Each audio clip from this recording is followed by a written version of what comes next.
আরে রবি, তুই কি এটা সহ্য করতে পারছিস? এই গ্রামটাকে তো আমরাই তিলে তিলে ধ্বংস করেছি রে। দেখ, এই রাস্তা দিয়ে একসময় কত মানুষ হেঁটে যেত, আর আজকে আবর্জনার দুর্গন্ধে এখানে 1 মিনিট দাঁড়ানো দেয়। আমার তো মনে হয় গ্রামটা যেন কোনো বিশাল ডাস্টবিনে পরিণত হয়েছে। আগে মোড়ল মশাই, আপনি ঠিকই বলছেন। আমি তো রোজ দেখি, কিন্তু কিছু বলবার উপায় নেই। মানুষগুলো যেন অন্ধ হয়ে গেছে। বাড়ি দরজার ঠিক বাইরেই নোংরা ফেলে রাখা যে কতটা অস্বাস্থ্যকর, হ্যাঁ, তাই এরা কোনোভাবেই বুঝতে চাইছে না। আগের গ্রামটা মনে আছে আপনার, কত পরিষ্কার পরিচ্ছন্ন ছিল। হ্যাঁ, সে তো কথা। মানুষগুলো বড় অদ্ভুত হয়ে গেছে রবি। আগে গ্রাম ছিল আমাদের গর্ব, সবাই মিলে সপ্তাহে একদিন রাস্তা সাফ করতাম। আর আজকে নিজের বাড়ির উঠোনটুকু পরিষ্কার রাখতেও এদের যেন গায়ে জ্বর আসে। আমি কতবার গ্রাম সভায় বলেছি, সভা ডেকেছি, এমনকি কড়া কথাও শুনিয়েছি, কিন্তু কে কার কথা শোনে? সবাই এখন বড় উদাসীন। লোকে তো এখন বলে মোড়ল মশাই ওসব করে কি পেটের ভাত জুটবে? এদের বোঝাই দেয়। বাড়ির সামনে যে পচা শাকসবজি আর ছেঁড়া কাপড়ের স্তূপ, এখান থেকেই তো মশা মাছি বংশবিস্তার করছে। আর তারপরেই গ্রামে ছড়াচ্ছে অসুখ। অসুখ তো ছড়াবেই। গত সপ্তাহেই তো দেখলি সুমতির ছোট ছেলেটা পেটের অসুখে ভুগলো। এগুলো তো এসব নোংরা পরিবেশের কারণেই হচ্ছে। কিন্তু এদের যদি জিজ্ঞেস করিস, বলবে সবই কপালের দোষ। আরে পরিবেশ নিচে নোংরা রাখলে কপাল কি আর ভালো থাকবে? তা ঠিক, কিন্তু আপনি ছাড়া তো আর কেউই গ্রাম নিয়ে ভাবছে না মোড়ল মশাই। সবাই যে যার মতো নিজের ছোট গণ্ডিতে মগ্ন। আমি মাঝে মাঝে ভাবি, এভাবে চললে বছরখানেক পরে এই গ্রামে কি মানুষ থাকতে পারবে? পারবে না রে রবি, পারবে না। গ্রামের মানুষগুলো যদি একবার বুঝতে পারতো পরিষ্কার পরিচ্ছন্নতা মানেই সুস্থ জীবনের প্রথম ধাপ, তাহলে আজকে গ্রামটারই চেহারা হতো না। আমি আর কত বলবো বল, আমি তো ক্লান্ত হয়ে পড়েছি। আমার মনে হয় কোনো বড় পরিবর্তন ছাড়া এরা সহজে বুঝবে না। তবে হাল ছাড়লে তো চলবে না, আমাদের নতুন করে কিছু ভাবতেই হবে। ললিতা, খেয়াল করেছিস গ্রামটা আমরা যেমন রেখেছিলাম, এটা যেন তা নয়। চারিদিক কেমন যেন পচা গন্ধ হয়ে গেছে। খুব খারাপ লাগছে রে। যখন আমরা থাকতাম গ্রামটা তো এমন ছিল না।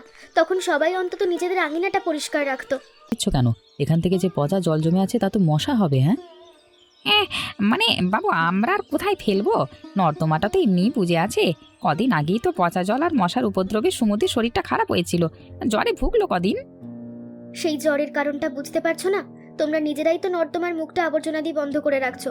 ওই দেখো, নর্দমার জল কেমন কালো হয়ে জমে আছে। ওখান থেকেই তো মশা জন্মায়। আমাদেরই তো কষ্ট হয়। এই তো কদিন আগে আমারও খুব ভয় করছিল তোমাদের কথা ভেবে। তা তো জানি দিদিমণি, কিন্তু অভ্যেস কি আর একদিনে বদলায়? এই গ্রামে সবাই তো এভাবেই ফেলে। নর্দমা পরিষ্কার করার কথা তো কেউ ভাবে না। সবাই যা করছে সেটাই ঠিক, এমন ভেবো না। এই দুর্গন্ধ আর মশার কারণেই তোমাদের বাড়ির মানুষেরাই ঘন ঘন অসুস্থ হচ্ছে। আমরা যখন থাকতাম তখন তো অন্তত রাস্তাটা পরিষ্কার রাখা যেত। একটু কষ্ট করে যদি আবর্জনাটা নির্দিষ্ট গর্তে সরিয়ে দিতে, তবে তো নর্দমাটা অন্তত জল বের হওয়ার পথ পেত, তাই না? আপনারা নতুন এসেছেন তাই এসব কথা ভাবছেন, কিন্তু এই গ্রামে সব নর্দমাই এমন। আমাদের কি আর অত সময় আছে যে এইগুলো পরিষ্কার করব? এমনিই চলে যাবে। তোমরা যদি পরিষ্কার না রাখো তবে গ্রাম তো এভাবেই নোংরা হয়ে থাকবে। আমরা তো আর তোমাদের জোর করব না, তবে নিজেদের ঘরের পাশের পরিবেশটা সুস্থ রাখার দায়িত্ব তো তোমাদেরই। আরে রাহুল, ললিতা, তোমরা আরে এসো এসো এসো। অনেকদিন পর এই দালানে তোমাদের পায়ের ধুলো পড়লো। কেমন আছো? প্রণাম নেবেন মোড়ল মশাই। আমরা ভালো আছি। গ্রাম থেকে শহরে চলে গেছিলাম ঠিকই, কিন্তু শেকড় তো এই মাটির সাথেই গাঁথা, তাই ফিরে এলাম। প্রণাম মোড়ল মশাই। ভাই রাহুল, কতদিন পর দেখা, তা হঠাৎ এই সময়ে সব ঠিক আছে তো? ভালো থাকবার মতো পরিস্থিতি তো দেখছি না রবি। মোড়ল মশাই, গ্রামে ঢোকবার পর থেকে শুরু করে প্রতিটি মোড় আবর্জনার স্তূপ, মানুষের বাড়ির সামনে যেন ডাস্টবিন। এই পরিবেশ নিয়ে মানুষ বাঁচবে কি করে? একদম ঠিক বলেছেন রাহুল। আমরা একটু আগে গ্রাম ঘুরে দেখলাম, মানুষের মধ্যে যে এত সচেতনতার অভাব তা দেখে খুব খারাপ লাগলো। কেউ কি কাউকে কিছু বলেননি? সবাই কি এতই বেপরোয়া হয়ে গেছে? আহা রাহুল, তোমরাই বলো আমি কি কম চেষ্টা করেছি? প্রতিটি মানুষের দ্বারে দ্বারে গিয়েছি, সভার পর সভা ডেকেছি, কিন্তু কিচ্ছু বদলাতে পারিনি। ওরা বলে মোড়ল মশাই, জীবনটা তো আপনার নয় আমাদের, তা আমরা আমাদের মতো চলি। মানুষজনকে বরণ করলে তারা উল্টে খেপে যায়। মোড়ল মশাই বলে কিনা আমাদের বাড়ির সামনে আমরা নোংরা ফেলবো, তাতে আপনার কি? এদের মানসিকতা পরিবর্তন করা প্রায় অসম্ভব। কিন্তু মোড়ল মশাই, এই নোংরা থেকেই তো রোগ ছড়াবে। গ্রামটা তো আমাদের সবার। ললিতা আর আমি চাইছি এই অবস্থা থেকে গ্রামকে মুক্তি দিতে। আপনারা অনুমতি দিলে আমরা কিছু একটা করবার চেষ্টা করতে পারি। দেখো রাহুল, তোমাদের উৎসাহ দেখে ভালো লাগছে। তোমরা শিক্ষিত, শহরে থেকেছো, অনেক কিছু দেখেছো, কিন্তু এই গ্রামের পরিস্থিতি বড্ড জটিল। আমি অনেক চেষ্টা করলাম, কিন্তু এই ব্যাপারে ব্যাপারটাকে বদলাতে পারলাম না। তবে তোমাদের বয়স কম, মনও বড়, তোমরা চেষ্টা করে দেখতে পারো। আমরা নিশ্চয়ই চেষ্টা করব মোড়ল মশাই। আমাদের বিশ্বাস মানুষ বুঝবে যে পরিচ্ছন্নতা আসলে তাদের নিজেদেরই ভালো। আপনি কেবল আমাদের কাজে বাধা দেবেন না মোড়ল মশাই। এই গ্রাম আমাদের সবার, একে পরিষ্কার রাখা আমাদের দায়িত্ব। বাধা দেবার তো প্রশ্নই নেই। আমি তো বরং খুশি হব যদি আমার ব্যর্থতার পরেও তোমরা সফল হতে পারো। রবি, তুই এদের কাজে সব রকম সাহায্য করবি। অবশ্যই মোড়ল মশাই। রাহুল, তোমরা নিশ্চিন্তে কাজ শুরু করো, আমি তোমাদের সাথে আছি। ললিতা, পরিকল্পনাটা যদি ঠিকঠাকভাবে কাজে লাগানো যায়। কিন্তু এটা কি খুব বেশি রিস্কি হয়ে যাবে না? মানুষজন যদি না বুঝতে চায়? মানুষ পেট দিয়ে ঘোরে ললিতা। যদি তাদের একটা লোভনীয় জিনিসের সাথে অপরিচ্ছন্নতা দূর করবার শর্ত জুড়ে দেওয়া যায়, তবে তারা বাধ্য হবে পরিষ্কার করতে। তবে শোনো, এখন এই পরিকল্পনার কথা কাউকেই বলা যাবে না। আগে মানুষকে অংশ নিতে উৎসাহিত করি, পরে সবাইকে পুরো উদ্দেশ্যটা বুঝিয়ে বলবো। একদম ঠিক। আর পোস্টারগুলো যদি ওগুলো আগে ভাগে সবাই দেখে ফেলে, তবে তো চমকটা নষ্ট হয়ে যাবে। পোস্টারগুলো এমনভাবে তৈরি করতে হবে যাতে পড়ার সাথে সাথেই মানুষ আকৃষ্ট হয়। হ্যাঁ, সেটাই। আমি কালকে সকালেই সব ব্যবস্থা করছি। তুই শুধু খাবারের গুণগত মান আর পরিমাণটা খেয়াল রাখিস। আমাদের লক্ষ্য হচ্ছে তারা যেন পরিষ্কারের গুরুত্বটা আনন্দের সাথে পালন করে, চাপের মুখে নয়। ঠিক বলেছিস তুই। আর জানিস, আমার মনে হয় আমরা সফল হব। গ্রামের মানুষ সরল, তাদের একটু পথ দেখালে তারা নিজেরাই বদলে যাবে। আর এই বিরিয়ানির স্বাদ তো ওদের বাধ্য করবে বারবার আমাদের কাছে আসতে। শুধু বিরিয়ানি নয় ললিতা, আমাদের আসল উদ্দেশ্য হলো গ্রামকে সুস্থ করে তোলা। তুই নিশ্চিন্তে থাকো, আমি সব গুছিয়ে ফেলছি। আর হ্যাঁ, মোড়ল মশাইকেও কিন্তু এখন কিছু জানানো যাবে না, অন্তত পরিকল্পনা সফল না হওয়া পর্যন্ত। ঠিক আছে, তাহলে কাল থেকেই শুরু হচ্ছে আমাদের মিশন। দেখি গ্রাম কত তাড়াতাড়ি পরিষ্কার হয়।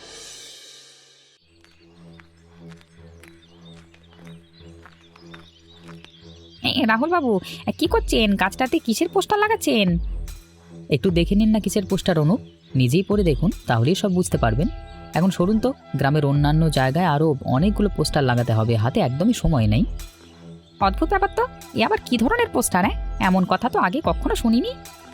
সব লেখা আছে ওখানে, সময় করে পড়ুন। আজকের মতো কাজ অনেক বাকি, চলি। ওরে সুমতি, এদিকে আয়, একটু ভালো করে দেখ তো এটা কি লেখা আছে। আমার তো বিশ্বাসই হচ্ছে না। কোথায়? কিসের পোস্টার? দাঁড়া, ভালো করে পড়ি। যেদিন নিজের বাড়ির আশেপাশের আবর্জনা পরিষ্কার করবেন, সেদিন পাবেন সুস্বাদু মাছের বিরিয়ানি। নিজের বাড়ির আশেপাশের জায়গা পরিষ্কার রাখার ছবি বা মোড়ল মশাইয়ের প্রতিনিধি দেখে নিশ্চিত করলেই এই সুযোগ পাবেন। তুই ঠিক বললি তো। আমি তো ভাবলাম আমারই চোখ ভুল হচ্ছে। বিরিয়ানি তো আবার মাছের, কিন্তু কেন? এর সঙ্গে আবর্জনা পরিষ্কারের সম্পর্ক কি? সম্পর্ক তো একটাই, গ্রাম পরিষ্কার করা। এই পোস্টার তো পুরো এলাকায় লাগিয়ে দিয়েছেন রাহুল বাবু। তার মানে আমরা যদি আমাদের বাড়ির পাশের নোংরা পরিষ্কার করি, তবে বিরিয়ানি পাবো। ঠিক তাই মনে হচ্ছে, কিন্তু নিয়মটা তো ভীষণ অদ্ভুত। এত বছর ধরে গ্রাম এমনই আছে, কেউ তো কোনোদিন বলেনি এমন শর্তের কথা। নিয়মটা অদ্ভুত হতে পারে, কিন্তু বিরিয়ানি খাওয়ার সুযোগ তো ছাড়া যায় না, তাই না? তাছাড়া বাড়ির সামনে ওই পচা গন্ধটা আমারও একদম ভালো লাগে না। তুই ঠিকই বলেছিস, বাজারের হোটেলে যে দাম, তার চেয়ে তো এটা অনেক সস্তায় পাওয়া যাচ্ছে। বাড়ির পাশটা একটু সাফ করলেই যদি বিরিয়ানি খাওয়া যায়, তবে আর অত ভেবে লাভ নেই। একেবারে খাঁটি কথা। চলো আজই বাড়ির সামনে সব ময়লা পরিষ্কার করে ফেলি, কাল দুপুরে আমরা বিরিয়ানি খেতে যাব। চল, দেরি করে লাভ নেই, আজই সব সাফ করব। মোড়ল মশাই ঘুমাচ্ছেন না, জেগেছেন? একটা খবর আছে। কপালে তো জুটলো না রে শান্তি, আবার কি খবর? এমন কি হলো যে দুপুরেও রেহাই নেই? মোড়ল মশাই, ওই যে নতুন দম্পতি রাহুল আর ললিতা, ওরা নাকি গ্রামের মাছের বিরিয়ানি দোকান খুলছে। খবর চারিদিকে সব উঠে গেছে। দোকান খুলছে তো খুলুক না, তাতে তোর এত উত্তেজনা কেন? শহরে বড় লোকই চাল চলন, গ্রামে এসে দু চারটে শখের কাজ তো করতেই পারে। এটা আবার নতুন কি? না মোড়ল মশাই, আপনি বুঝতে পারছেন না। বিরিয়ানি, এই গ্রামের বিরিয়ানি। আমি তো ভাবছি এর পেছনে কি অন্য কোনো উদ্দেশ্য আছে। উদ্দেশ্য আবার কি থাকবে? টাকা আছে, শখ হয়েছে, দোকান দিচ্ছে। মানুষ যখন বেকার বসে থাকে তখন মাথায় এসব অদ্ভুত বুদ্ধিই খেলে। তুই তো দেখি ওসব নিয়ে একদম মজে গেছিস। আর যদি সত্যি এতে গ্রামের উপকার হয় তাহলে আমি অবশ্যই পাশে থাকবো। না মানে আমি ভাবলাম আপনাকে একবার জানাই। লোকে তো নানান কথা বলছে, ভাবলাম মোড়ল মশাই হয়তো কিছু একটা জানতেন। আমি কি লোকের ঘরের খবর রাখতে বসেছি? ওরা কি ব্যবসা করছে, কত টাকা ওড়াচ্ছে, তা নিয়ে আমার বিন্দুমাত্র মাথা ব্যথা নেই। তো সব ফালতু বিষয়ে কান না দিয়ে যেটা করলে কাজ দেবে তা কর। মানে কোন কাজের কথা বলছেন? ওই যে গ্রামের উত্তর দিকে রাস্তাটা বর্ষায় বড্ড কাদাময় হয়ে যায়, সেটা ঠিক করবার জন্য মাটি ফেলবার ব্যবস্থা কর। বিরিয়ানির গন্ধ শুঁকে পেটের খিদে মিটবে না, কিন্তু রাস্তা ঠিক হলে মানুষের চলাচলের সুবিধা হবে। যা যা ওসব নিয়ে চিন্তা করা ছাড়। ঠিক আছে মোড়ল মশাই, আমি যাচ্ছি, কিন্তু ব্যাপারটা বড্ড অদ্ভুত। অদ্ভুত নয়, ওসব বিলাসিতা। চল আর দেরি করিস না। একদম সোজা হয়েছে তো ললিতা? হ্যাঁ, একদম পারফেক্ট। কিন্তু রাহুল, সত্যি কি সবাই আসবে? আসবেই। মানুষ নতুন কিছু দেখলে আগ্রহী হয়, সে আগ্রহটাই আমরা ভালো কাজে ব্যবহার করতে চাই। লেখাটা খুব পরিষ্কার করেছো। 3 টাকায় মাছের বিরিয়ানি, নিচে শর্তটাও বেশ বড় করে লেখি। শেষ পর্যন্ত সফল হবে? মানুষ কি সত্যি গ্রাম পরিষ্কার করতে মন দেবে? কেন হবে না? তুই কি দেখিসনি আজকে সকালে অনুপ আর সুমিতাকে? পোস্টার দেখবার পর ওদের চোখে কী ধরনের উত্তেজনা ছিল। ওটা ঠিকই, কিন্তু পুরো গ্রাম তো আর একরকম নয়। অনেকে হয়তো নাও করবে। করবেই, কিন্তু বিরিয়ানির সুগন্ধ যখন চারিদিকে ছড়াবে তখন ওদের জেদও জল হয়ে যাবে। তুই দেখিস ধীরে ধীরে পুরো গ্রামটা বদলে যাবে। তোর আত্মবিশ্বাস দেখলে আমার ভালো লাগে। আচ্ছা, বিরিয়ানিটাও কিন্তু একদম সেরা স্বাদের হতে হবে। সেটাই তো তোর। আমাদের লক্ষ্য শুধু পেট ভরা নয়, মানুষের মানসিকতা পরিবর্তন করা। আছি তো, আমি কাল থেকেই রান্নার প্রস্তুতি শুরু করব। খুব ভালো। দেখি এই 3 টাকার বিরিয়ানি কিভাবে গ্রামের মোড় ঘুরিয়ে দেয়। ওরে সুমতি, ঝুড়িটা একটু ভালো করে ধর, জায়গাটা তো দেখছি আবর্জনার পাহাড়। এতদিন কি করে যে এর পাশ দিয়ে যাতায়াত করতাম ভাবলি গা গুলিয়ে যাচ্ছে বাবা। ধরছি তো। আরে এই যে এত আবর্জনা তুই দেখছিস, এক এক করে কত যে ফেললাম, তাও যেন শেষ হচ্ছে না। রাহুল বাবু তো ঠিকই বলেছিলেন, গ্রামটা আসলে আমাদেরই দায়িত্ব। তা তো বটেই, আমরাই তো এতদিন এগুলো জমিয়েছি। আগে তো এসব ঝাড়ু দেওয়ার কথা স্বপ্নেও ভাবিনি। শুরুটা হয়তো বিরিয়ানির জন্য, কিন্তু এখন বুঝছি পরিষ্কার রাখবার উপকারটা আমাদেরই। একদম ঠিক। তবে কি জানিস, এই ঝাড়ু দেওয়ার পর জায়গাটা কত পরিষ্কার লাগছে দেখ। এতদিনের জমে থাকা দুর্গন্ধটাও কেমন যেন কমে গেছে। মনে হচ্ছে বাতাসটা একটু হালকা লাগছে। তুই একদম খাঁটি কথা বলেছিস। আগে বুঝিনি একটু পরিষ্কার রাখলে নিজের বাড়িটার চারপাশে কতটা অন্যরকম লাগে। তা বিকেলের বিরিয়ানিটার কথা ভেবেই কিন্তু আমার জিভে জল চলে আসছে। 3 টাকায় মাছের বিরিয়ানি। হবেই তো। রাহুল বাবু যখন বলেছে তখন নিশ্চয়ই স্বাদে সেরা হবে। মাত্র 3 টাকায় মাছের বিরিয়ানি মানে তো প্রায় দান করার মতো। এর জন্য এতটুকু কষ্ট তো করাই যায়। একদম, চল ওই কোনটা বাকি আছে ওটাও সাফ করে ফেলি। আজকের দিনটা আমাদের জন্য সত্যি দারুণ হতে চলেছে। ঠিক বলেছিস। তাই ঝাড়ু দিয়ে জঞ্জালগুলো টেনে আন। আমি সব আবর্জনা নির্দিষ্ট জায়গায় গিয়ে ফেলে দিচ্ছি। রাহুল বাবুর বিরিয়ানি আজকে দুপুরে আমি সবার আগে খাবো। স্বপ্ন দেখিস না, আগে আমি খাবো। এই চল চল চল, তাড়াতাড়ি চল, বেলা গড়িয়ে যাচ্ছে। অনুপ, সুমতি, তোমরা এসে গেছো? তা বাড়ির পাশটা সাফ করেছো তো, নাকি শুধু মুখে বলছো? আরে দিদিমণি, বিশ্বাস না হয় ছবি দেখুন। সকাল থেকেই ঘাম ঝরিয়ে সব সাফ করেছি। আমাদের বাড়ির পাশের ওই জঙ্গল আজকে পরিষ্কার তকতক করছে। একদম ঠিক দিদিমণি। আগে যে দুর্গন্ধ ছিল তার ধারে কাছেও এখন আর নেই। রাহুল বাবু বলেছিলেন না, পরিষ্কার থাকলেও মন ভালো থাকে। আজ সকালে ঝাড়ু দেওয়ার পর সত্যিই মনটা হালকা লাগছে। বাহ, দারুণ করেছো তোমরা। সত্যি তোমরা যদি এইভাবেই নিজের এলাকা পরিষ্কার রাখো, তবে গ্রামটা তো কয়েকদিনেই বদলে যাবে। নাও, এই নাও তোমাদের বিরিয়ানির টিকিট। এই নিন, এই নিন মাছের বিরিয়ানি। আজকে কিন্তু একদম টাটকা মাছ দিয়ে রান্না করেছি। খেয়ে কেমন হয়েছে বলুন?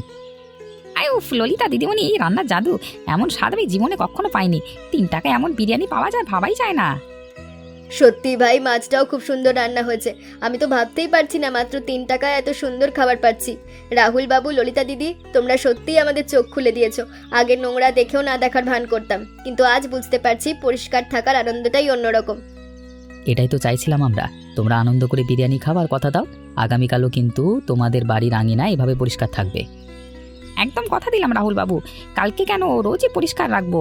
কম টাকায় বিরিয়ানি খাবো আর গ্রামও পরিষ্কার থাকবে। এর চেয়ে ভালো আর কি হতে পারে? হ্যাঁ দিদিমণি, রোজের এবার আবর্জনা পরিষ্কার রাখবো। বিরিয়ানি খাওয়ার নেশায় আর পরিচ্ছন্নতার অভ্যেসে গ্রামটা যে এত বদলে যাবে ভাবাই যায় না। আজ থেকে আমাদের গ্রামটা আর নোংরা থাকবে না, এ আমার প্রতিজ্ঞা। আজ বিরিয়ানি পেলেন, কিন্তু আসল পুরস্কার হলো পরিষ্কার পরিবেশ আর সুস্থ গ্রাম। ললিতা, আজকে কত লোক এলো বলো তো? ডায়েরিটা কি তুমি ঠিকঠাক করে লিখেছিলে? করেছি। ভিড় বাড়ছে রাহুল, কিন্তু আসল ব্যাপার হলো মানুষগুলো এখন আগের মতো অদ্ভুত আচরণ করছে না। আজ অনুপ নিজে থেকেই বলছিল পরিষ্কার থাকলে বাড়িতে মশা কম আসে, বাচ্চার জ্বর কমছে। এই যে নিজের তাগিদে বদলানো, এটাই তো আসল জয়। একদম ঠিক। আমরা চেয়েছিলাম ওরা যেন পরিষ্কারের গুরুত্বটা নিজের তাগিদেই বোঝে। আজকে অনেক গ্রামবাসী এসে জিজ্ঞেস করছিল কালকে কি বিরিয়ানি থাকবে। আমি তাদের একটাই কথা বলেছি, যতদিন সবাই এই অভ্যেস ধরে রাখবে ততদিন আমরা এই উদ্যোগ চালিয়ে যাব। পরে সবাই মিলে অন্য স্বাস্থ্যকর উদ্যোগও করব। ওদের চোখের ভাষাটা বদলে গেছে রাহুল। ওরা এখন বিরিয়ানির চেয়েও বেশি আনন্দ পাচ্ছে গ্রামটা পরিষ্কার দেখে। এই যে আত্মবিশ্বাসটুকু ওদের মধ্যে তৈরি হলো, এটাই 1 মাসে গ্রামের চেহারা পুরোপুরি পাল্টে দিয়েছে। আজকে রাতে একটু ভালো করে ঘুমাবো, কারণ কালকে সকালে আবার নতুন উদ্যমে শুরু করতে হবে। গ্রামটা যেন 1 মাসের মধ্যেই একদম নতুনের মতো হয়ে যায়। এই মানসিক পরিবর্তনের ঢেউটা একবার গ্রামে ছড়িয়ে পড়লে বিরিয়ানির দরকারও হয়তো আর পড়বে না। রবি, তুই কি কোনো স্বপ্ন দেখি না? পুরো গ্রামটাকে সত্যি আমাদের এই গ্রাম, কোথাও একটু নোংরা নেই, দুর্গন্ধের তো নামগন্ধও নেই। আগে মোড়ল মশাই, আমিও তো অবাক হয়ে যাচ্ছি। আজকে কদিন ধরে লক্ষ্য করছি, কিন্তু আজকে যেন গ্রামটা একেবারে নতুনের মতো ঝকঝক হয়ে আছে। কোনো জায়গায় একটু ময়লা নেই। কি করে যে এটা সম্ভব হলো আমি তো ভেবে পাচ্ছি না। মানুষগুলো কি তবে সত্যিই সচেতন হয়ে গেল? আমার হাজারো চেষ্টায় যা হয়নি সেটা কি তবে এক মাসেই মিটে গেল? চল তো রাহুল, বাড়িটার দিকে যাই। মনে হচ্ছে এখানে কোনো রহস্য লুকিয়ে আছে। এই তাহলে রহস্য? হ্যাঁ রবি, এই দেখ রাহুলকে লিখে রেখেছে, পরিষ্কার গ্রামের সুস্বাস্থ্য বিরিয়ানির স্বাদ সবার জন্য। চমৎকার, কি দারুণ বুদ্ধি। প্রণাম মোড়ল মশাই, কেমন দেখলেন গ্রামের হাল? প্রণাম মোড়ল মশাই। রবিদা, আশা করি গ্রামের আজকের রূপ আপনাদের পছন্দ হয়েছে। পছন্দ নয় রাহুল, আমি তো অবাক। এসব তোমরা কি করলে গো? এক মাসে আমাদের এই নোংরা গ্রামটা পুরো পরিষ্কার করে ফেললে।